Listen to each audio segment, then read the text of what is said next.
ಅವನಿ ಉಳಿಸಿ ಅಂತ ಬೆಂಗಳೂರು ಟೌನ್ ಹಾಲಲ್ಲಿ ಹೋಗಿ ಮೇಣಬತ್ತಿ ಇಟ್ಕೊಂಡು ಸಾಕಷ್ಟು ಜನ ಗಲಾಟೆ ಮಾಡಿದ್ರು. ಆದರೆ ಈ 5 ಹುಲಿ ಸತ್ತಾಗ ಮಲೈ ಮಹದೇಶ್ವರದ ಬೆಟ್ಟದಲ್ಲಿ ಯಾರೂ ಮೇಣದ ಬತ್ತಿ ಇಟ್ಕೊಂಡ್ಬಂದು ಟೌನ್ ಹಾಲ್ ಹತ್ರ ಗಲಾಟೆ ಮಾಡಲೇ ಇಲ್ಲ. ತಪ್ಪು ದಾರಿಯಲ್ಲಿ ಈ ಯುವ ಜನರು ಹೊರಟಿದ್ದಾರೆ ಇವತ್ತು.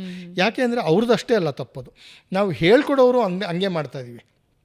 ಸಫಾರಿಗೆ ಹೋಗೋದೇ ದೊಡ್ಡ ವಿಚಾರ. ಸಫಾರಿಗೆ ಹೋದರೆ ವನ್ಯಜೀವಿ ಸಂರಕ್ಷಣೆ ಹೆಂಗಾಗುತ್ತೆ ಅಂತ ಯಾರಿಗಾದ್ರೂ ಪ್ರಶ್ನೆ ಕೇಳಿದ್ರೆ ಗೊತ್ತಿಲ್ಲ. ತುಂಬ ಜನ ಸ್ಟಿಕ್ಕರ್ ಹಾಕೊಂಡಿರ್ತಾರೆ, ಸೇವ್ ಬಂಡೀಪುರ್, ಸೇವ್ ಟೈಗರ್ ಅಂತ. ಹೇಗೆ ಅಂತ ಪ್ರಶ್ನೆ ಕೇಳಿದ್ರೆ ಅವ್ರಿಗೆ ಗೊತ್ತಿರೋದಿಲ್ಲ. ನೀವು ನೋಡಿ, ಸಾಕಷ್ಟು ಬೆಂಗಳೂರಿನಲ್ಲಿ ವನ್ಯಜೀವಿಗಳ ಬಗ್ಗೆ ಸ್ಟಿಕ್ಕರ್ಗಳು ಹಾಕೊಂಡು ನೋಡ್ತಾರೆ. ಒಬ್ಬರು ಒಂದು ದಿವಸ ಯಾವುದೋ ನಾವು ಈ ಥರ ಅರಿವು ಮೂಡಿಸೋ ಕಾರ್ಯಕ್ರಮ ಮಾಡೋಕ್ಕೆ ಹೋದಾಗ ಒಬ್ಬರು ಬಹಳ ಆಸಕ್ತಿಯಿಂದ ಬಂದರು. ಪಾಪ ಯುವಕರು ಬಂದು, ಸರ್ ನಾವು ರಣಹದ್ದುಗಳ ಸಂರಕ್ಷಣೆ ಕೆಲಸ ಮಾಡ್ತಾ ಇದ್ದೀವಿ ಅಂತ.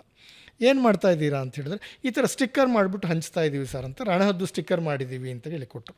ಪಾಪ ಬಹಳ ಮುಗ್ಧತೆಯಿಂದ ಹೇಳಿದ್ರು. ಆದರೆ ಆ ಸ್ಟಿಕ್ಕರಿಂದ ಹೇಗೆ ರಣಹದ್ದು ಉಳಿತದೆ ಅಂತ ನಂಗೆ ಇವತ್ತಿಗೂ ಅರ್ಥ ಆಗಿಲ್ಲ.